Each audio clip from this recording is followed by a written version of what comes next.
Stop calling me every Friday night. I'm busy earning a living while you sit at home overthinking everything, my wife said before hanging up on me. 30 minutes later, I drove past a house she'd never mentioned, and her car was sitting right outside. What I saw next ended our marriage. If you'd asked me when my marriage actually ended, I would have said the night I saw my wife kissing another man. Now I know the truth. Our marriage ended long before that. That night was just the first time I caught up to reality. My name is Daniel Brooks. I'm 39, and I own a branding and graphic design agency just outside Charlotte, North Carolina. I started it 12 years ago with one laptop, a folding table, and a spare bedroom. It wasn't glamorous. For years, I worked 16-hour days while my friends climbed corporate ladders. But eventually, the business grew. By the time this happened, I had 15 full-time employees, clients in 4 states, and enough recurring contracts that I could work from home most days. Ironically, that's what my wife hated the most. Lauren worked as a regional sales director for a medical equipment company. She loved business dinners, airports, expensive hotels, and talking about quarterly targets. Somewhere along the way, she started treating my career like a hobby. If you ever got a real office, she'd joke, maybe people would finally take you seriously. First, I'd laugh. Marriage means ignoring the occasional insensitive comment. Or so I thought. But the jokes slowly became insults. You wouldn't understand. You don't know what real pressure feels like. My meetings make more money in an hour than your little logo projects. I never argued, mostly because the facts spoke for themselves. Our mortgage was paid. We had no debt. We took vacations every year. Neither of us worried about bills. But Lauren didn't measure success by peace of mind. She measured it by job titles. The more promotions she received, the more she looked down on anyone without one. Especially me. Then Friday nights disappeared. Every single Friday. Without fail. It always started around 5:30. I'm running late. Then, a client dinner. Then, we're entertaining investors.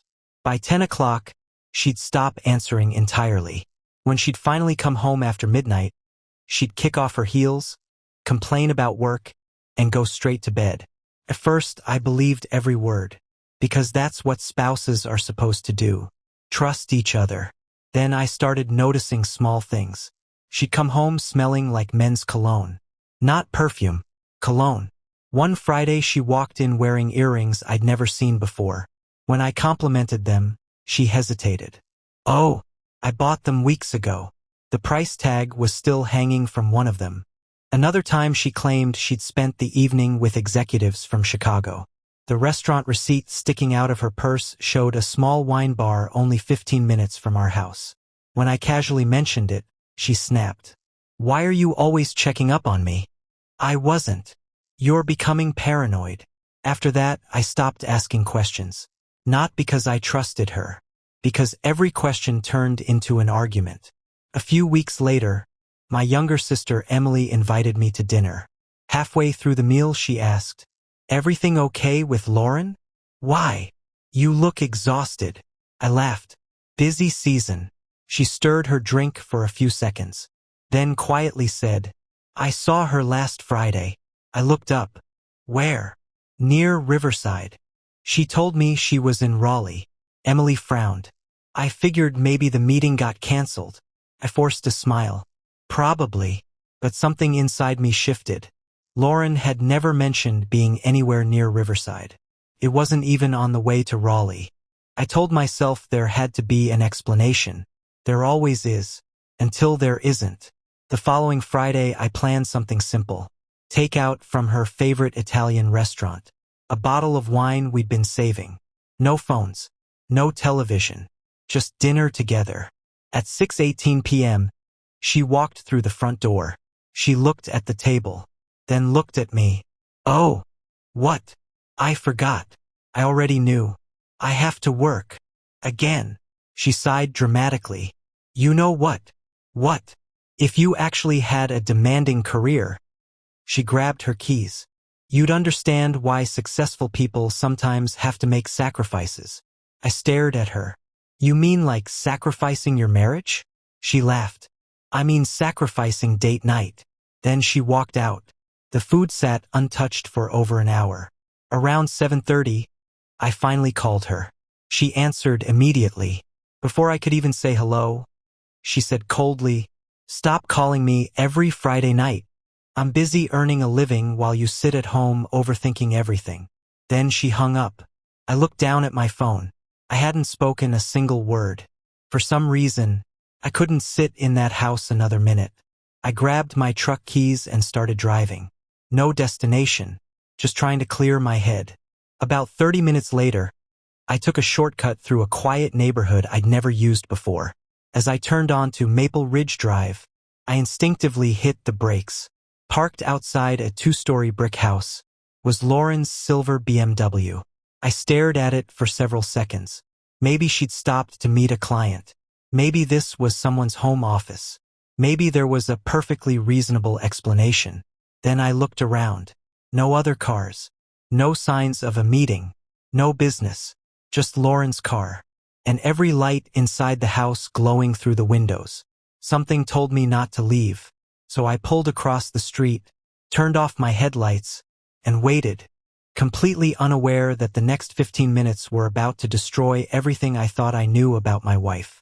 I told myself I was being ridiculous. There had to be an explanation. Maybe she'd parked there because someone offered to carpool to a restaurant. Maybe the meeting had ended early. Maybe I was about to spend the rest of my life feeling guilty for doubting my own wife. I almost started the truck and drove away. Then the front door opened. Lauren stepped onto the porch. She wasn't carrying a laptop. She wasn't holding presentation folders. She wasn't saying goodbye to clients. She was laughing. The kind of laugh I hadn't heard from her in months. A man walked out behind her. He looked to be in his early 40s, wearing jeans and a fitted t-shirt, barefoot, definitely not dressed for a business meeting. He gently brushed a strand of hair away from Lauren's face. She smiled up at him. Then she kissed him. Not a quick peck. Not something that could be explained away. A slow, familiar kiss between two people who had done it many times before. My hands tightened around the steering wheel. For a second, I couldn't breathe. The man wrapped his arm around her waist and whispered something that made her laugh again. She playfully shoved his shoulder. Then they disappeared back inside the house. I sat there in complete silence. I expected to feel rage. Instead, I just felt empty. After almost 12 years together, that was how it ended. Not with screaming. Not with a confession. Just silence from the driver's seat of my truck. Then instinct kicked in. I picked up my phone and recorded the house. A few minutes later, the front curtains opened. The same man looked outside before closing them again. He was checking whether anyone had seen them. Too late. I already had. I drove home without calling Lauren.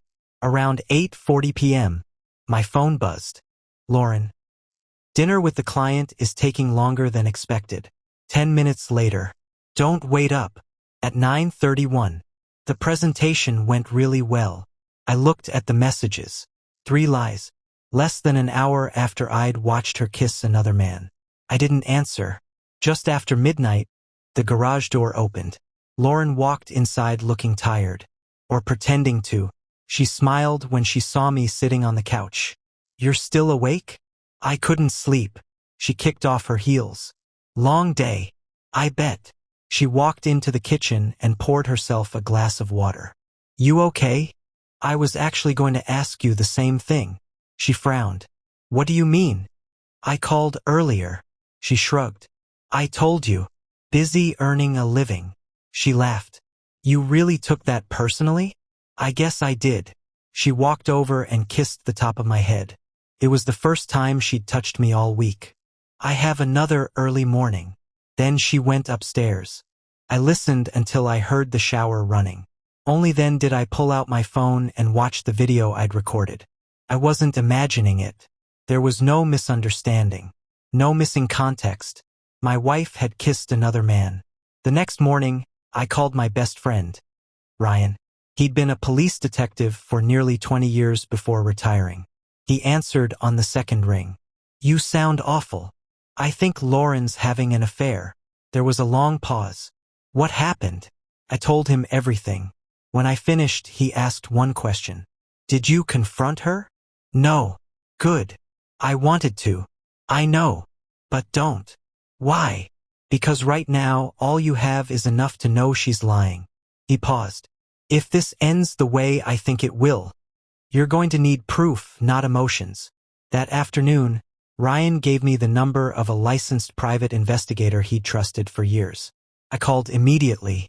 The investigator, a former state trooper named Jack Mercer, listened quietly while I explained everything.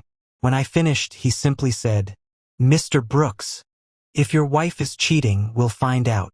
And if she's hiding something bigger, we'll find that too. We met the following Monday. Jack opened a folder and slid a contract across the table. Before we start, answer one question honestly. Okay, if I prove she's cheating, what do you want to do? I didn't hesitate. I want the truth. Jack nodded slowly. Most people say they want revenge. I looked him straight in the eye. Revenge can wait. Right now, I just want to know how much of my marriage was real. Jack closed the folder. I'll start tonight. Neither of us knew it yet, but the affair was only the smallest lie my wife had been telling. Jack called me 4 days later. His voice was calm, almost too calm. Can you meet me? Did you find something? Yes. Is it bad? There was a brief silence. It's worse than I expected. We met at a small diner about 20 minutes from my office. Jack arrived carrying a thick manila folder. He didn't slide it across the table right away. Instead, he asked me a question. How much do you know about your wife's work schedule? I know she's supposedly traveling almost every Friday. He nodded. Supposedly. That one word made my stomach tighten. Jack opened the folder. The first photo showed Lauren walking into the same house on Maple Ridge Drive. The timestamp was from 3 months earlier. Another photo. The same house. Different Friday. Then another. And another. There were 11 Fridays in total. 11 weeks. 11 visits. She hadn't made one mistake. She had a routine. Jack turned another page. The homeowner's name is Eric Lawson. The name meant nothing to me. Who is he? Owns a small real estate investment company. Married. Divorced. Children.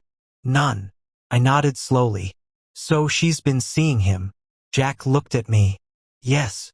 Then he said something that caught me off guard. But that's not why I asked you to come. I frowned. What do you mean? He pulled out another photograph. Lauren and Eric were sitting on the patio behind the house. They were drinking coffee, laughing. It looked normal, comfortable, like two people who weren't sneaking around anymore.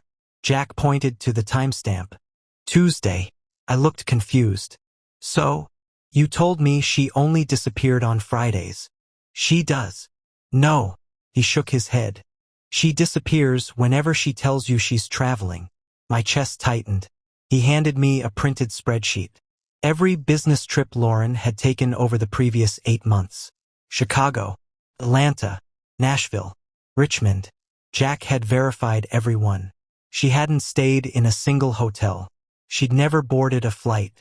Most of those trips had been spent inside Eric's house. I stared at the pages. I don't understand. She requested vacation time from work. What? Paid vacation. Not business travel. I looked up. Are you sure? I confirmed it. The room suddenly felt too small. All those weekends. All those missed anniversaries. The holidays she'd claimed to be working. She'd been using vacation days to spend them with someone else. Jack wasn't finished. There's something else. He placed a small notebook on the table. I followed Eric yesterday. I looked at him. Okay. He wasn't alone. My first thought was ridiculous. Lauren caught him cheating? Jack gave me a sympathetic look. No. He met with a financial advisor. So, they were discussing the purchase of a larger home. I frowned. What does that have to do with Lauren? Jack reached into the folder one last time. Then he handed me a copy of a real estate listing. A 4-bedroom house. Less than 15 minutes from ours. Across the top, Someone had written in blue ink. Perfect once Daniel signs everything. I read it twice, then a third time. What is this? Jack looked me straight in the eyes. We recovered it from Eric's trash. I felt my pulse quicken. Daniel. He hesitated. I don't think your wife is just planning to leave you. I think she's already planning what she'll do with your money afterward. I looked down at the listing again. In the bottom corner, written in handwriting I'd recognize anywhere, was Lauren's signature. And suddenly, the affair wasn't the biggest betrayal anymore. It was only the beginning. For the next 30 seconds, I couldn't say a word. I just stared at Lauren's handwriting across the bottom of the real estate listing. I'd seen it thousands of times.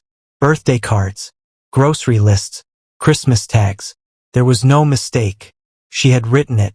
I looked at Jack. Can you prove she wrote this? He nodded. I photographed it exactly where I found it before collecting it. He slid over another photo. The listing had been sitting in Eric's kitchen trash can beneath empty takeout containers and coffee filters. It hadn't been planted. It had simply been thrown away. I leaned back in the booth. So what now? Jack folded his hands. Now you stop assuming this is only about an affair. What do you mean? He looked at me carefully. People who are only having an affair usually hide the relationship. They don't start planning finances unless they expect the relationship to become permanent. That sentence stayed with me all day. When I got home that evening, Lauren was sitting on the patio drinking wine. She smiled. You're home early. So are you. She laughed. My meeting got canceled. Another lie. I smiled back. That's nice. She studied my face. You seem different. Do I? You usually ask about my day. I figured you'd tell me if there was anything important. For just a second, she looked uncomfortable. Then she changed the subject. I was thinking we should renovate the kitchen. Our kitchen. Yeah. She opened Pinterest on her tablet. I found some beautiful designs. Marble countertops, custom cabinets, imported appliances. I looked through the pictures. They're expensive. She shrugged. So, we can afford it. That surprised me. Lauren had never shown much interest in the house before. Now she couldn't stop talking about it. Over the next week, it got even stranger. She asked how much equity we had, whether I'd updated my life insurance, if I'd ever thought about refinancing. Then one evening she casually asked, if something ever happened to you. I looked up from my laptop. What? She smiled awkwardly. I mean, do you even know where all the paperwork is? What paperwork? The house, the business, our investments. I laughed. Why are you suddenly interested? No reason. There was definitely a reason. I just didn't know what it was yet. The next morning, Jack called. I need you to come by my office. Did you find something else? I did.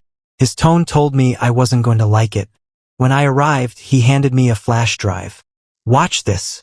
It was surveillance footage from outside Eric's house. Lauren and Eric were sitting on the back patio. There was no audio, just video. Eric opened a folder and spread several papers across the table. Lauren pointed at one page. Then both of them laughed. A few minutes later, Eric reached across the table and handed her a pen. She signed something. I looked at Jack. What did she sign? I don't know. But I know where they went afterward. He handed me another report. Immediately after leaving Eric's house, Lauren had driven straight to a local bank.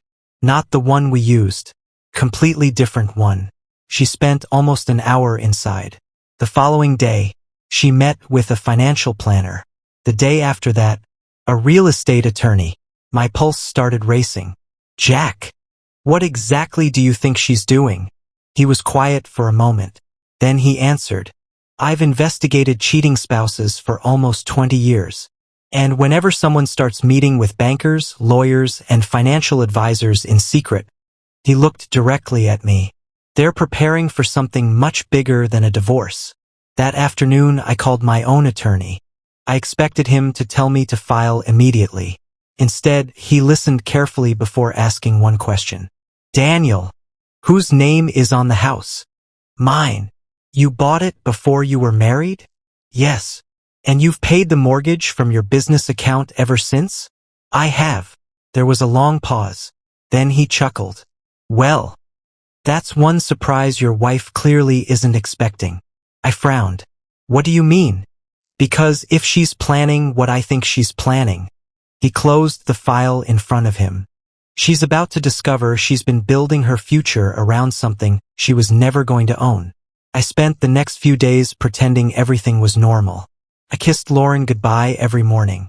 I asked about her meetings. I even listened as she complained about coworkers who, according to Jack's investigation, she hadn't seen in weeks. She lied so naturally that it was almost impressive. The hardest part wasn't the betrayal. It was realizing how effortless the lies had become. By Friday, my attorney had already begun preparing the divorce paperwork. Don't confront her yet, he reminded me. Let her keep believing she's in control. That Friday evening, Lauren walked into the kitchen dressed for another client dinner. Black dress, diamond earrings, perfume she'd never worn around me. She smiled while checking her reflection in the microwave door. Don't wait up. I nodded. Have fun. She looked surprised. No lecture. No questions. I trust you. For just a second, she looked guilty. Then it disappeared. I'll probably be home after midnight. Drive safely. She leaned over and kissed my cheek. I love you. Those 3 words had never sounded so empty. The moment she drove away, I called Jack. I'm leaving now, he said. I'll keep eyes on her. Instead of staying home, I drove to Ryan's house. He grilled burgers while we watched an old baseball game, mostly to keep my mind occupied. Around 9:30, my phone rang. Jack, I've got something. What? Lauren isn't at Eric's house. I frowned. Where is she? She's at a restaurant downtown. With him? No. Then who? Jack hesitated. 2 men. My stomach tightened. What? They're all having dinner. Business. I don't think so. What makes you say that? They're looking at blueprints. Blueprints? They've been passing around floor plans for nearly 40 minutes. I looked at Ryan. He could tell something was wrong. What are they talking about? I asked. I can't hear everything. Jack lowered his voice. But I heard one sentence clearly. I stood up. What sentence? Once the divorce is over, financing won't be a problem. I froze. Financing. The new house. The bank meetings. The attorney. The real estate listing. Every piece was starting to fit together. Jack continued. They just left. Follow them. I already am. An hour later, he called again. They're at a model home. What? The same development as the listing I showed you. He sent me several photos. Lauren was smiling as she walked through a newly built luxury home with Eric and the 2 men. One of them was carrying a folder with the logo of a local construction company. The other wore a badge from a mortgage brokerage. She wasn't just dreaming about a future with Eric. She was planning it. And judging by the paperwork, she expected to move in very soon. The next morning, my attorney called. I received the property records you requested. And they explain everything. What do you mean? The house Lauren and Eric are trying to buy, he paused, is contingent on proof of available assets. I don't understand. They're counting on money that doesn't exist. I frowned. What money? The equity from your house. I nearly laughed. They think they're going to use my house to buy theirs? Apparently, he chuckled. There's just one tiny problem. They're assuming your house is marital property. It isn't. Exactly. He closed the file. They're planning a future using collateral they'll never have. For the first time since this nightmare began, I smiled, because Lauren had spent months carefully planning her escape. But every single step of that plan rested on one assumption. One assumption that was completely, legally, and spectacularly wrong. For the first time in weeks, I slept through the night. Not because I was happy, because I finally understood something. Lauren wasn't winning. She just thought she was. Monday morning, I met my attorney to review everything one last time. The conference table was covered with folders, property records, financial statements, bank documents, investigator reports. My attorney slid one document toward me. I think you'll appreciate this. It was the deed to my house. Purchase date: 4 years before my wedding. Owner: Daniel Brooks. No amendments. No transfers. No refinancing. No co-owner. My attorney smiled. She can't take what she never owned. I nodded. I know. But there's something even better.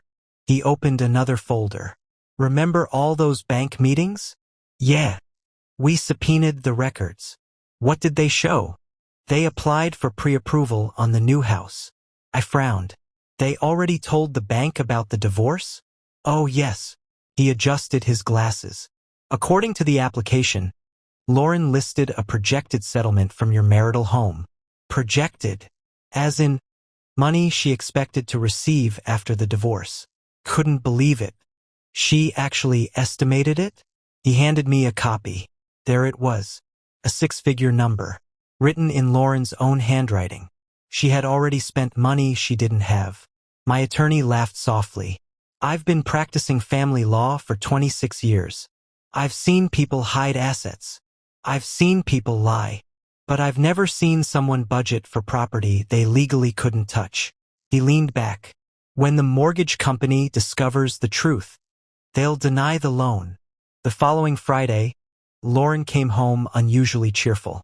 She poured herself a glass of wine, started humming while making dinner. She hadn't cooked in months. You seem happy, I said. I got good news at work. What kind of good news? Oh, she smiled. Just planning for the future. I almost laughed.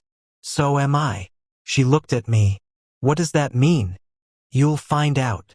That weekend, she suggested we finally take a vacation together. A beach resort in Florida. I found a beautiful place. I looked at the dates. The trip was scheduled for the same week my attorney planned to file the divorce petition. She wasn't trying to reconnect. She was trying to keep me distracted. I smiled. Sounds nice. She looked relieved. I'll book it. Go ahead. Monday morning, while Lauren was at work, or wherever she actually spent Mondays, my attorney officially filed for divorce. He didn't have her served immediately. Instead, he waited. There are still 2 more pieces we need. What pieces? He smiled. Patience. That afternoon, Jack called. I've been following Eric. And he met with his mortgage broker. Did the loan get approved? Jack laughed. Not exactly. What happened? The broker asked for proof of Lauren's expected equity payout. I grinned. And there isn't any. So Eric told the broker the divorce attorney would send the paperwork soon. My attorney, who was sitting across from me, smiled the second I repeated that sentence. He won't be sending them what they expect. What will you send? He closed the file. The truth. 3 days later, the mortgage broker received certified copies of the property records directly from my attorney, along with one short cover letter. The property referenced in your client's application is not marital property and is solely owned by Daniel Brooks. That same afternoon, Jack called me. You might want to sit down. What happened? I just watched Eric walk out of the mortgage office. And he looked furious. What about Lauren? She arrived 10 minutes later. I waited. Jack laughed. I've never seen someone's dream fall apart so fast. Apparently, the broker had informed them that without the equity they'd claimed, they no longer qualified for the loan. Lauren argued for nearly 20 minutes. She insisted the house would be hers after the divorce. The broker simply pointed to the documents. No, ma'am. It never will be. Jack paused before adding, and judging by the shouting I heard in the parking lot, that wasn't the only thing Eric learned today. Jack called me the moment Lauren and Eric left the mortgage office. I stayed behind, he said. You won't believe what happened after they walked out. What? The mortgage broker came outside because they were causing a scene in the parking lot. I put my coffee down. How bad was it? Bad enough that people stopped to watch. Jack had parked across the street with a clear view. According to him, Lauren was yelling that there had to be some mistake. She kept pointing back toward the office while waving the property records in the air. Eric wasn't listening anymore. He kept asking the same question. You told me that house was half yours. Lauren insisted it would be after the divorce. It doesn't matter whose name it's in now. We've been married for 12 years. I'll get my share. Eric grabbed the paperwork from her hands and read it himself. Then he looked at her like he'd never seen her before. This says Daniel bought it before you were even married. Lauren tried to take the papers back. That's just legal wording. It doesn't change anything. Eric wasn't convinced. Did you lie to me? She didn't answer. Instead, she started talking about lawyers. Once everything is finalized, he cut her off. No. I asked you a simple question. You told me we'd use the money from that house as the down payment on ours. She crossed her arms. We still can. Eric laughed. Not because it was funny, because he couldn't believe what he was hearing. There is no we, if you don't have the money. People in the parking lot had started pretending to check their phones while secretly watching. Jack said one older couple even stopped loading groceries into their car just to listen. Lauren lowered her voice and stepped closer to Eric. Jack couldn't hear every word, but he clearly heard one sentence. I'll get something from the divorce. Eric shook his head. No. I asked my attorney before we started looking at houses. He said separate property usually stays separate. Lauren's face changed. You talked to a lawyer? Last month. And you never told me? I wanted to make sure we weren't making a mistake. He held up the property records. Looks like we already did. Then Eric asked a question that completely changed the conversation. How much debt do you actually have? Lauren froze. Jack said it was the first time she'd looked genuinely panicked. What debt? The credit cards. The personal loan. The car. You told me Daniel paid all that off years ago. Lauren looked around the parking lot before quietly saying, We'll talk about this later. No. We'll talk about it now. Jack told me Eric pulled a folded piece of paper from his jacket pocket. Apparently, he'd brought a copy of her financial disclosure from the mortgage application. He started reading numbers out loud. $28,000 in credit card debt. $14,000 personal loan. $61,000 remaining on the BMW. His voice got louder with every line. You said you were financially independent. Lauren looked furious. Can you stop doing this here? I would have stopped 5 minutes ago if you'd stopped lying. People were openly staring now. A security guard from the shopping center had even walked over to make sure things didn't get physical. They didn't. Eric simply looked exhausted. Tell me one thing. Lauren folded her arms. What? Was anything you've told me true? She opened her mouth. Nothing came out. That silence answered his question better than any explanation could have. He reached into his pocket, pulled out a small velvet box, and tossed it into her hands. Jack frowned. I zoomed in with my camera. What was it? An engagement ring. I stared at the phone. What? He was planning to propose. My chest tightened not because I felt sorry for Lauren, but because of how close she'd come to walking away with the future she'd planned. Eric shook his head. I was going to ask you to marry me next month. Lauren's eyes filled with tears. You were. I even booked a weekend in Aspen. He laughed bitterly. I thought I was building a future with an honest woman. He pointed toward the mortgage office. Turns out I don't even know who you are. Then he got into his truck and drove away, leaving Lauren standing alone in the parking lot, still clutching the ring box. Jack was quiet for a moment before speaking again. I've investigated a lot of affairs, but this one, he sighed. This wasn't just cheating. This was two people building a relationship on lies. What happened to Lauren? Jack looked through his notes. She sat in her car for almost 40 minutes. Did she call Eric? About 15 times. He never answered. Then, she called someone else. Who? Jack's voice became serious. I traced the number. It belongs to a divorce attorney. I frowned. She's finally hiring one? Yes. But here's the interesting part.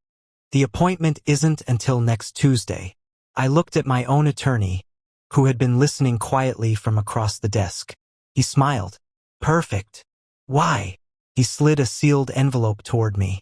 Because on Monday morning, Lauren wasn't going to be meeting with her divorce lawyer first. She was going to be served with my divorce papers before she ever walked into his office.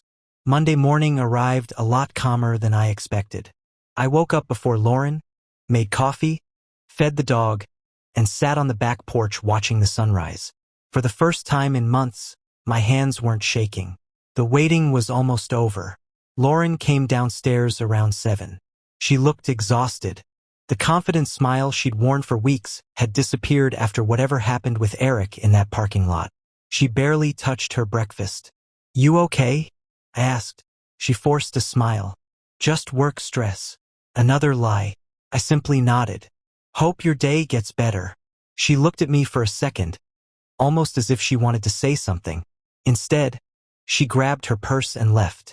The moment her car disappeared around the corner, my attorney called. The process server is already on his way. What time? She's scheduled for a staff meeting at 9 o'clock. He'll catch her before she gets inside. I spent the next hour trying to work, but I couldn't focus. At exactly 9:18, my phone rang. Done, my attorney said. How did she take it? He chuckled. About as well as you'd expect. The process server had walked straight into the lobby of her office building. Lauren had been chatting with 2 coworkers when he asked, Lauren Brooks. She smiled politely. Yes, you've been served. He handed her the envelope, wished her a nice day, and walked out. According to one of Jack's contacts inside the building, Lauren just stood there staring at the papers. One coworker asked if everything was okay. Lauren reportedly replied, It's just a misunderstanding. Then she rushed outside. At 9:27, my phone started ringing. Lauren. I let it go to voicemail. She called again and again. By lunchtime, she'd called 18 times. She texted too. Daniel, please answer. This isn't what you think. We need to talk before the lawyers make things worse. Please don't do this. I didn't respond. My attorney had warned me. From this point forward, every conversation goes through me. Around 3 that afternoon, Lauren showed up at my office. Not the home office she liked to mock. My actual headquarters downtown. She'd only been there once before. She walked into reception looking frantic. I need to see Daniel. My receptionist, Melissa, smiled politely. Do you have an appointment? I'm his wife. Melissa glanced at the divorce filing I'd quietly informed management about that morning. I'm sorry, ma'am. Mr. Brooks isn't accepting unscheduled visitors. Lauren looked stunned. Tell him I'm here. Melissa picked up the phone. A few seconds later, she looked back at Lauren. I'm sorry. Mr. Brooks said all future communication should go through his attorney. Lauren's face turned bright red. She looked around the office. For the first time, she actually noticed it. The glass conference rooms, the marketing department, the production studio, the awards lining the walls, the framed magazine cover featuring our company. She slowly turned back to Melissa. Daniel owns all of this? Melissa smiled. Yes. He founded the company. Lauren looked genuinely confused. I thought he just designed logos. Melissa tried not to laugh. Our team has 43 employees now. We've been in this building for almost 3 years. Lauren said nothing. She had no idea.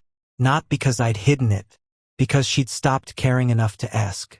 As she turned to leave, she passed a wall displaying our biggest clients. National restaurant chains, healthcare networks, a professional sports franchise. She stopped in front of the display. Her shoulders dropped. Everything she'd spent years belittling, everything she'd called my little hobby, had quietly become one of the most successful branding firms in the region. Meanwhile, she'd been planning to leave me because she thought I wasn't ambitious enough. She walked out without saying another word. An hour later, Jack called. You'll like this. What happened? Lauren drove straight from your office To Eric's house. And he wouldn't let her in. I sat forward. What do you mean? She knocked for almost 10 minutes. No answer. Then she started calling him. He never picked up. Finally, Eric opened the front door. Jack had been close enough to hear parts of the conversation. Lauren pleaded with him. I can explain everything. Eric folded his arms. You've had almost a year to explain. She started crying. I love you. His answer was immediate. No. You loved the life you thought I could give you. He pointed toward her car. And I loved the version of you that never existed. Lauren tried to step closer. He stepped back. Then he said something that made even Jack pause. My attorney advised me to cut all contact. I think that's the smartest advice I've received in months. Then he closed the door. Lauren stood on the porch alone. No husband. No boyfriend. No future she'd planned. Just silence. Jack waited until she drove away. Then he called me. I think she's finally realizing something. What? She didn't lose one relationship. She lost both. That night, Lauren didn't come home until almost midnight. I wasn't surprised. Jack had texted me every couple of hours with updates. After Eric shut the door in her face, she'd driven around for nearly 3 hours. No destination. No phone calls. She'd parked twice in empty parking lots, sat in her car, and cried. For the first time since this started, she had nowhere to go. When she finally walked into the house, she looked like she'd aged 5 years in a single day. She stopped when she saw me sitting at the kitchen island, reading through paperwork. You waited up. I was working. She let out a bitter laugh. I guess now you really are. I closed the folder. Is there something you need? Her eyes filled with tears. I need my husband. I looked at her for a long moment. I think you lost him around 11 months ago. She flinched. I know I hurt you. Hurt me. I repeated quietly. You didn't forget our anniversary. You didn't accidentally work every Friday. You built an entire second life while coming home every night pretending nothing was wrong. She pulled out a chair and sat across from me. I made a mistake. I shook my head. No. A mistake is forgetting to pay a bill. A mistake is taking the wrong exit on the highway. What you did required planning. She looked down. I never meant for it to go this far. I couldn't help but laugh. You looked at houses with him. You met mortgage brokers. You met financial planners. You met attorneys. You picked out kitchen cabinets for a house you thought you'd buy after divorcing me. I leaned forward. Which part wasn't supposed to go this far? She didn't answer. Instead, she whispered, When did you find out? The night I drove past Maple Ridge Drive. Her face immediately lost color. You saw us. I saw enough. Tears rolled down her cheeks. I wanted to tell you. When? Eventually. After you bought another house? She stayed silent. After the divorce? Nothing. Or after you convinced me to sign over assets you thought belonged to you? She looked up sharply. What do you mean? I stood and walked into my office. When I came back, I placed a copy of the property deed on the table. She frowned. I've already seen that. I know. But read it carefully. She scanned the first page. Then the second. Then she looked confused. It's in your name. It always has been. I know. No. I shook my head. You don't. I pointed to the purchase date. I bought this house 4 years before I met you. She stared at the page again. I thought. I know what you thought. You assumed being married automatically made you half owner. She swallowed hard. But I helped decorate it. You did.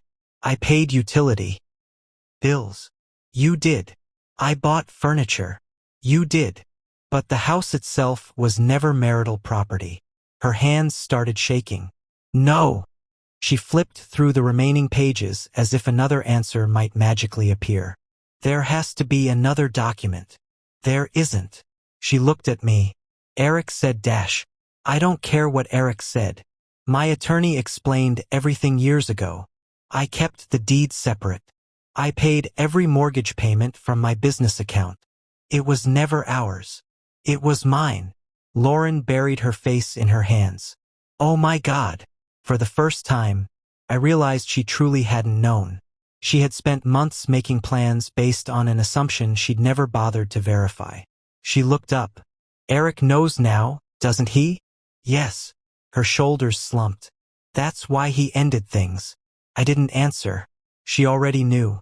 After a long silence, she quietly asked, "Is your company really worth what people are saying?" I almost smiled. "You mean my little logo business?" She winced. "I was cruel. You were. I didn't know. You never asked." She looked around the kitchen. "I honestly thought." She stopped. "What?" "I thought I earned more than you." I nodded. "I know." She laughed through her tears. "I spent years making fun of your career." "You did. How long has your company been this successful?" "About 4 years." 4 years. She repeated it to herself. The same 4 years she'd gradually stopped showing any interest in what I did. She never asked about new clients. Never came to an office party. Never celebrated awards. When our company landed the biggest contract in its history, she'd been at another Friday meeting. She hadn't even noticed the plaque sitting on the bookshelf in our living room. Finally, she whispered, "I didn't even know who I was married to anymore." I looked at her calmly. "No. You stopped trying long before I stopped loving you." The room fell silent. Then her phone buzzed. She looked down at the screen. Her face went completely white. I noticed the sender's name, Eric Lawson. She looked at me. "I should probably answer it." She hesitated before picking up. I couldn't hear Eric's voice, but I could hear Lauren's replies. "No. I understand. I won't contact you again." Another pause. "I didn't lie about everything." Then she closed her eyes. "You're right." She ended the call. I didn't ask what he said. I didn't have to. She slowly placed the phone on the table. Then she whispered the one sentence I never thought I'd hear from her. "I thought I was leaving the man who had less." She looked around the home she'd planned to walk away from. Instead, she'd lost the man who had quietly built everything she'd claimed she wanted. And she realized it only after she'd destroyed the one person who would have shared it all with her. The next morning, Lauren didn't leave for work. She stayed in the guest room all night, and when I walked into the kitchen around 7, she was already sitting there with a cup of coffee she'd barely touched. Neither of us spoke for a while. It was strange. For nearly a year, I'd begged for conversations. Now that she wanted one, I had nothing left to say. Finally, she broke the silence. "I resigned yesterday." I looked up. "You what?" "I quit." "Why?" She laughed bitterly. "Because I wasn't exactly focused on work anymore." That didn't surprise me. Jack had already uncovered enough to know most of those late client meetings had never existed. Lauren rubbed her forehead. "I wasn't promoted last year." I frowned. "What?" "I lied." She took a shaky breath. "I actually got put on a performance improvement plan." I just stared at her. "You always said you were getting bonuses." "I wasn't." "You said they trusted you with national accounts." "They took most of those away months ago." "So every Friday." She nodded before I could finish. "I wasn't working. I just didn't want you to know I was failing." That was the first honest thing she'd said in months. She wiped away a tear. "When I met Eric, he made me feel successful again. He believed everything I told him. So I kept lying. First to him, then to you. And eventually, I think I even believed my own stories." I didn't interrupt. For once, I wanted her to hear herself. She looked around the kitchen. "You know what the worst part is?" "What?" "You never made me feel like I had to earn more than you. You celebrated every promotion. You sent flowers to my office. You stayed up helping me rehearse presentations." Her voice cracked. "And I repaid you by making you feel small." I quietly replied, "You didn't make me feel small. You just showed me how little respect you had for me." She nodded. "That's worse." Over the next 2 weeks, we communicated almost entirely through attorneys. The divorce moved quickly. There were no children, no dispute over the house, no fight over my business. Legally, there wasn't much to argue about. Still, Lauren tried one last time. Her attorney requested mediation. Mine agreed, not because he expected a reconciliation, but because it often saved time. The mediation took place in a neutral office downtown. Lauren looked nothing like the woman I'd been married to. No designer handbag, no expensive jewelry, no perfectly rehearsed confidence. She looked exhausted. The mediator spent the first hour discussing finances, savings, retirement accounts, vehicles, furniture. Then we reached the house. Lauren's attorney cleared his throat. My client understands the property is separate. That sentence alone would have shocked the version of Lauren from 2 months earlier. She didn't argue. She didn't interrupt. She simply nodded. Then the mediator asked, "Is there anything either party would like to say before we finalize today's agreement?" Lauren looked at me. "I'd like 5 minutes." My attorney glanced at me. I nodded. Everyone else stepped outside. The room became silent. Lauren folded her hands together. "I know this won't change anything. It won't. I know." She took a deep breath. "I've spent weeks trying to figure out when I stopped loving you." I looked at her. "And I didn't." I frowned. "What I stopped loving," she looked down, "was the version of my life I imagined I deserved." She gave a sad smile. "I kept comparing us to people online. Bigger houses, luxury vacations, executives, power couples.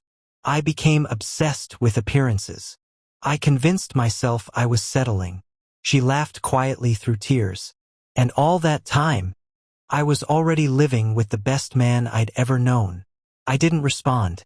Not because I was angry, because there wasn't anything left to say. She continued, "You know what Eric asked me the day he ended things?" I shook my head. "He asked if I'd ever cheated on him too." She smiled sadly.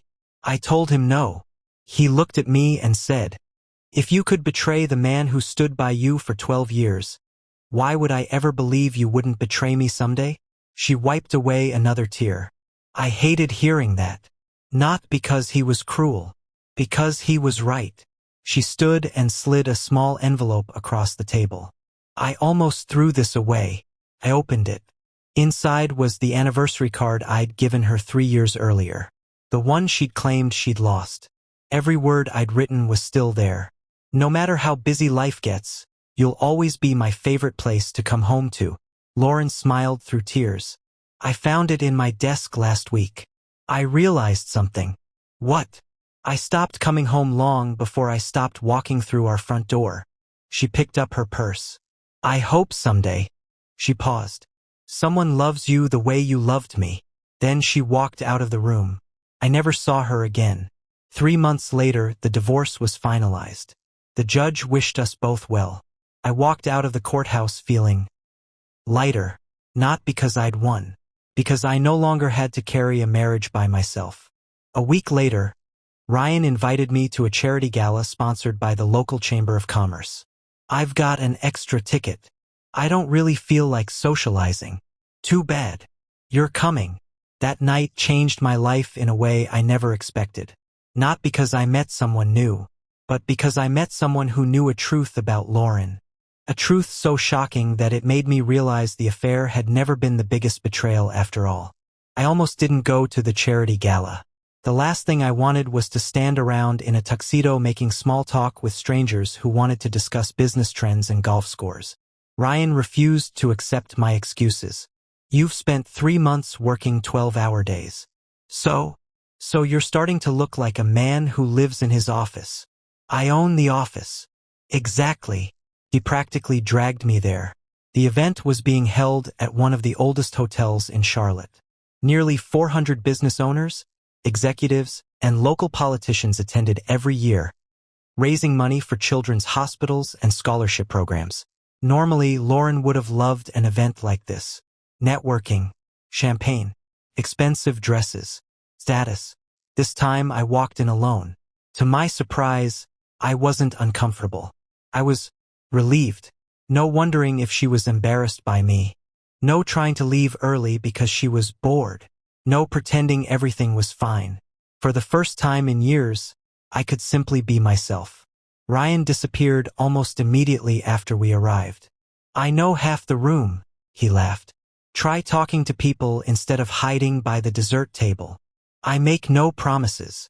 About an hour into the evening, I found myself speaking with several local business owners about branding and marketing. The conversations were easy, natural. No one asked what title I had. No one cared whether I worked from home. They cared about ideas, about people, about results. Exactly the things Lauren had stopped valuing years ago. As I headed toward the coffee station, a woman in her early 50s politely stopped me. Excuse me. Are you Daniel Brooks? I am. She smiled warmly. I've been hoping I'd run into you. I'm sorry. We've never met. No. She held out her hand. My name is Patricia Lawson. The last name immediately caught my attention. Lawson. The same last name as Eric. I'm Eric's older sister. For a split second, I wasn't sure what to say. She seemed to notice. Don't worry. I'm not here to defend my brother. That wasn't what I expected. She gestured toward a quiet seating area near the ballroom. Would you mind talking for a few minutes? Curiosity got the better of me. We sat down. Patricia looked genuinely uncomfortable. I debated whether I should tell you this. What is it? She took a deep breath. My brother doesn't know I'm here. I nodded. Okay. And if he knew I was talking to you, he'd probably be furious. I stayed quiet. She looked down at her coffee before continuing. I found out about Lauren 2 months before everything fell apart. I frowned. You knew they were together? She nodded. I tried to stop him. What did he say? He told me your marriage was already over, that you and Lauren were only staying in the same house until the divorce paperwork was finished. I laughed bitterly. That sounds familiar. Patricia looked surprised. You knew. I know now. She slowly nodded. Then there's something else you should hear. She reached into her handbag and removed a folded envelope. I wasn't sure whether to bring this. What is it? My brother left it at my house by accident. She handed it to me. Inside were several printed emails. The sender was Lauren. The recipient was Eric. The dates stretched back almost 10 months. Patricia pointed to one specific email. Read this one. I did. My stomach turned. Lauren had written, Daniel still thinks I'm working late every Friday. He has no idea we're already planning our future. Once the divorce is over, I'll finally have access to what should have been mine years ago. I read it again. Then another email. He's comfortable with so little. I want more out of life than sitting in a house with someone who has no ambition. Patricia quietly said, I almost believed her. I kept reading. Another message. He's too trusting. Sometimes I actually feel guilty. Then I remember I'd be wasting my life if I stayed. For a long time, I couldn't speak. Not because the affair shocked me anymore. Because every email confirmed something I'd struggled to accept.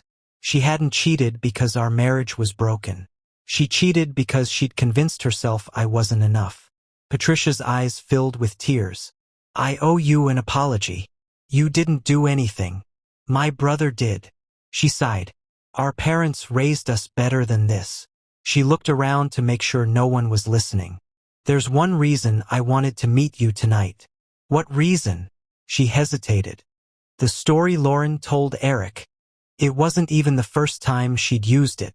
I frowned. What do you mean? Patricia looked me straight in the eye.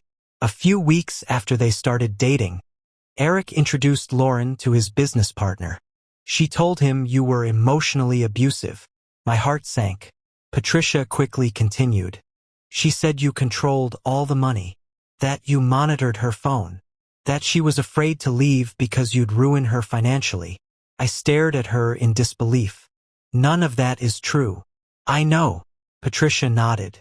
Because after everything collapsed, my brother admitted he'd never once seen a single piece of evidence to support those claims. She looked ashamed. But he believed her anyway. I looked down at the emails. It wasn't enough for Lauren to justify cheating. She had needed to turn me into the villain to make herself feel like the victim. Patricia reached across the table. I know this won't erase what happened, but I wanted you to know. When the truth finally came out, my brother didn't leave Lauren because she lost the house. He left because he realized he'd fallen in love with someone who could lie without blinking. She stood to leave, then paused. Oh, there's one more thing. What? She smiled sadly. My brother asked me to destroy those emails. She looked at the envelope still sitting in front of me. I thought you deserved to know who you were really married to. As she walked away, I stared at the stack of emails in my hands. I thought I'd already discovered every lie. I was wrong, because tucked behind the last page was a printed document that wasn't an email at all. It was a draft of something Lauren had written months before the affair ended. And the title alone made my blood run cold. Post-divorce financial plan. I didn't open the document until I got home. For almost an hour, it sat on my kitchen table while I stared at it. Part of me wanted to throw it in the trash. The other part needed to know just how far Lauren had gone. Eventually, I unfolded the pages. Across the top, in Lauren's handwriting, were the words, 5-year post-divorce plan. It wasn't a diary. It wasn't emotional. It read like a business proposal. There were numbered sections. Step 1. File for divorce after securing new housing. Step 2. Negotiate aggressively for the house, retirement accounts, and business assets. Step 3. Use home equity to purchase a larger property with Eric. Step 4.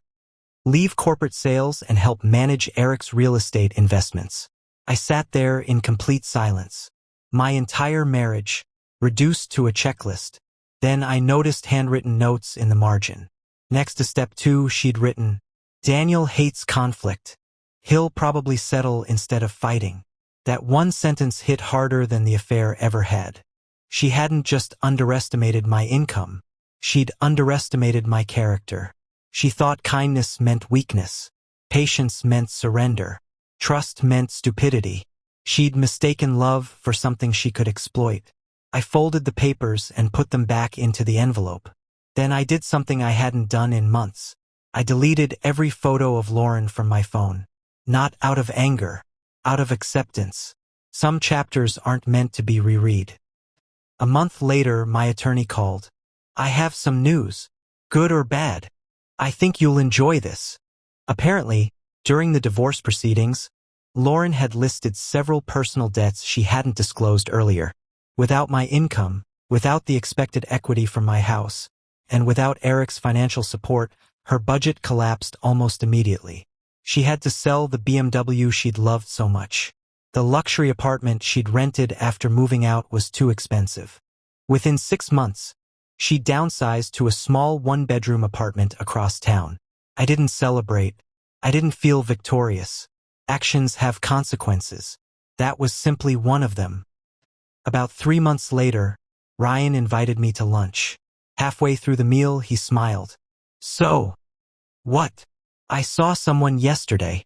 Who? Lauren. I nodded politely. How is she? Ryan shrugged. Different. How? Quieter. He stirred his coffee. She asked about you. What did you tell her? The truth. Which was? That your company just opened a second office. I laughed. She probably loved hearing that. Ryan smiled. Actually, she cried. I didn't know how to respond. He continued. She said she used to think success looked like job titles. Now she realizes it looks like peace. Neither of us spoke for a while. Finally, Ryan looked at me. Do you hate her? I thought about it honestly. No. Do you forgive her? Maybe. Would you ever take her back? I answered before he finished the question. No. Why not? Because forgiveness and trust aren't the same thing. You can rebuild one. The other sometimes stays broken. That fall, my company received the biggest contract in its history. A national retail chain hired us to redesign every one of its locations across the country. The project doubled our staff within 8 months. One Friday afternoon, We held a company celebration at the office. As everyone laughed and talked, Melissa walked into my office. "There's someone asking to see you. Do they have an appointment?" She shook her head. "No, it's Lauren." I looked through the glass wall toward reception. She was sitting quietly. No designer clothes, no expensive handbag, just jeans and a simple sweater. For a moment, I considered asking Melissa to send her away. Instead, I said, 5 minutes. Lauren stood when I walked into the conference room. "I won't keep you long. I'm listening." She looked around the office. "I never congratulated you." "For what?" "For everything." I smiled politely. "Thank you." She took a deep breath. "I don't expect forgiveness. You already said that." "I know."